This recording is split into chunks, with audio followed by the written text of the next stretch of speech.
Hey, everybody. Welcome to another episode of Powerful on Purpose, where we talk to amazing women who are using their story to build businesses and create impact in the world. And today is no exception. My guest today, super excited to welcome her, is Katrina Sawa. And she is a 14 times international best-selling author.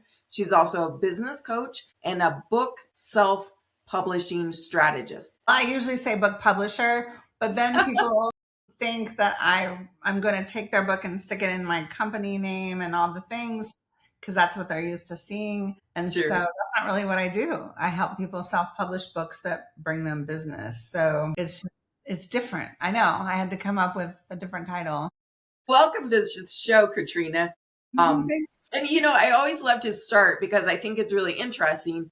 What is a story that brought you to what you're doing now? And of course, telling us within that what it is that you're doing. Yeah. Well, I've always thought that I would have my own business back in college, and I just didn't never know what it was. And I was so reluctant to go into a corporate job because I was like, I don't like corporate. I don't want to go to corporate. I don't want a real job. I want to do my own thing, but I didn't know what that was. And I had to go out and have some life experience first to get to what it was. Even if I had a business coach back then, I wouldn't have gotten to the thing. I don't think, because I wasn't there yet in my journey. And so I think it's interesting how we just have to see how things unfold sometimes. We can't force something, right? So I ended up in this job selling advertising for a local newspaper. And that's where I met all these amazing business owners and entrepreneurs who were flustered and loved their business, didn't love the marketing, and would give me their business card and say, run this in the newspaper. And I'd be like, no, because nobody cares about your logo and your fax number. Let me show you what you need. And then I'd have to tell them everything else in the back end of their business. They just didn't know what apparently I knew to do to get the clients. So that's when I just started oh, these people need help. And I felt bad for them because they would go out of business. So, and I knew I wanted to be an entrepreneur too. And I knew I needed to learn things, but I could help them in that regard, really find a better way to generate more clients and revenue. Right. Yeah. Right. I love that. And I love the term you used, that unfolding, right? Because I think we come online, well, maybe in any business, let's be real, right? We got an idea, even if it's an inkling, we're like, okay, this is the way it's going to work. And when it doesn't, it's sometimes going to be sort of soul crushing. Yeah, it is when it's your baby, for sure. I've seen a lot of people go out of business or have to go back and get a job because they either try to bootstrap it or DIY it, or even if they hire help, they get in with the wrong people that take their money and don't give them what they need, or it's just painful to watch. And I've invested things that didn't work out too. So I know how it feels. Exactly. I think if you're in this space very long, you've all had that unfortunate experience, right? So Yeah. Maybe tell us how do when your clients come to you, how do they show up? Are they like, I started a business or I want to start one? What stage are they typically in? I wish there was the perfect answer for that, because I've been trying to get more niched for 23 years. Everybody comes in at a different stage, wanting different things. And because I'm a very broad coach, someone will come in for help with their website. Someone will come in to help get clarity on what they're selling and pricing. Someone will get help on confidence. Someone will want help on their social media. Someone will want help speaking or writing a book. I mean, some are just starting, some are 20 years into business, some are 5, some are part-time, some still have their foot in corporate, it's all over the board. So yeah. What would you say is the common denominator, and you can tell me if I'm wrong, is that their business isn't working? Yeah, their business isn't where they wanted it. They're not making the kind of money they wanted, or there's missing something, or they just don't know something that they know they don't know something, and there's something missing, right? Also, they have to want to create a more profitable business. So I talk a lot about having to want more when you're a business owner. You have to want more. If you're not passionate about wanting more in your business, more revenue to provide more freedom for you and your family to provide more vacations, to provide more ability to give back or do whatever it is you want, or have a financial security. If you don't want more, you're not going to get more.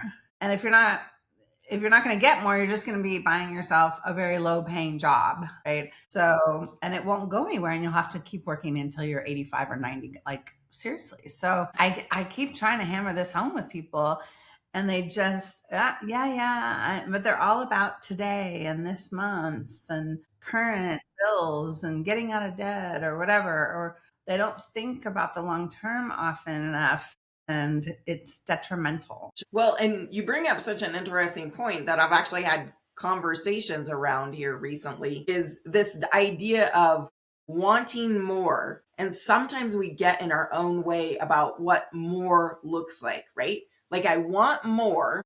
I don't want it to look like that, or I don't want it to look like that. So I'm not really sure what my more looks like. And hence I put up roadblocks from getting it. Do you find that? All the time. Yeah. Cause people will be like, well, I don't want to cold call, or I don't want to do this, or I don't want to DM people. I don't want to bug people. I don't want to speak. I don't want to do video. I don't want to pay for someone to do a new website. Well, then you're going to be stuck at this level. You're not going to get to that next level if you don't embrace AI and embrace new technology and embrace, the power of just so many opportunities in front of our faces these days. It's ridiculous. It's also noisy, but it has more opportunities than ever. And I think this year, especially, we have to even be able to pivot and try different things, because what we were doing, at least for me and a lot of other coaches that I know, what we've been doing for 5 to 20 years is not working the same. We have to reimagine.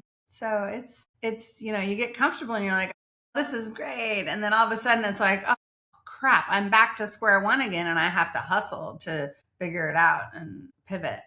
A lot of people are not happy with that, including myself. Let's face it. Yeah, it's totally valid, right? I think we all want that place where, like, we know what we do, we know how much time it takes, and so we can plan accordingly. What piece of advice do you give to people who are navigating that, right? Where sort of times are changing, we have to adapt, and we're not really maybe even sure how to. Well, you should always be learning and staying up on current trends, current things, not squirrels. I talk about some things being squirrels because they're a waste of time and they're not going to be actually helping you grow and scale. They're just fun things over here to learn. Like, some AI is just a fun thing. And there's a couple like video tools and stuff that were out there that I never really played with, because I'm like, no, that's a squirrel. Because I don't see the people that are using them actually making money. So I'll stay over here and let them go play over there. And then lo and behold, those things shut down because nobody's, so there's that, is learning some of the new things. Doesn't mean you have to do it all yourself. You just have to have an understanding of how these things play and could help you enhance or be more productive. There's that. And then there's the being open to the evolution of you and your business. And yeah, you might have to let go of this program, product, or service. It's not selling anymore. Don't beat your head up against the wall for 10 more months. Just let it go and go do the next thing that people want to buy. I mean, I have to take my own advice with that too sometimes. I'm like, okay, so there's going to be some, and it's very uncomfortable to do a new thing because you're unsure if people will buy. But if you don't try it, you never know if something could be wildly successful. Sure, absolutely. So I'm hearing too that you really help people in the diagnostic aspect of that, right? So somebody could come into you and say, okay, like, this is kind of where I'm at. Help me sort out what my direction should be. Yes, 100%. You nailed it. That's what I do. Look at everything they're doing, and I diagnose the issues, problems, and opportunities, and things where they can really make more money. Right. Yeah. So I'm going to call you the business mechanic. Getting under the hood and okay. Business mechanic. I was just looking at franchises, and we're kind of looking to buy a franchise with my husband and I, and that would be a good franchise name, the business mechanic. Wouldn't it? I know. Well, when you said the diagnostic, I was like, yeah, that's basically what mechanics do, right? We take our car in, Yes. we take our business in because it's not working right. We're not optimizing it. Maybe we need better gas or air filter needs cleaned or whatever, and you're able to diagnose that. So yeah. So what? Tell us a story about like maybe somebody who came into you, they weren't sure what they were doing, where they like kind of give us a where they started and where they ended up by working with you. Yeah.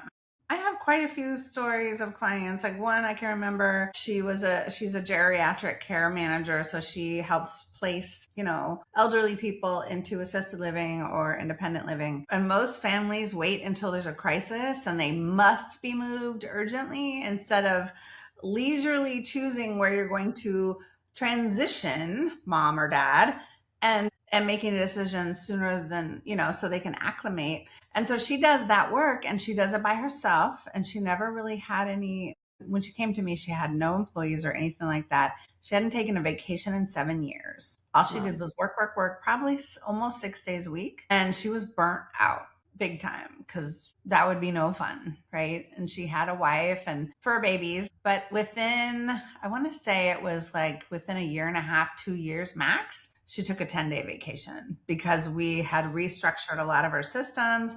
We got her help and had a protege kind of thing. And she trained her. She felt comfortable and trusted her, which was hard for this person to actually manage the business while she was away. And she had the best time ever that she came back and promised she would always have a vacation every year.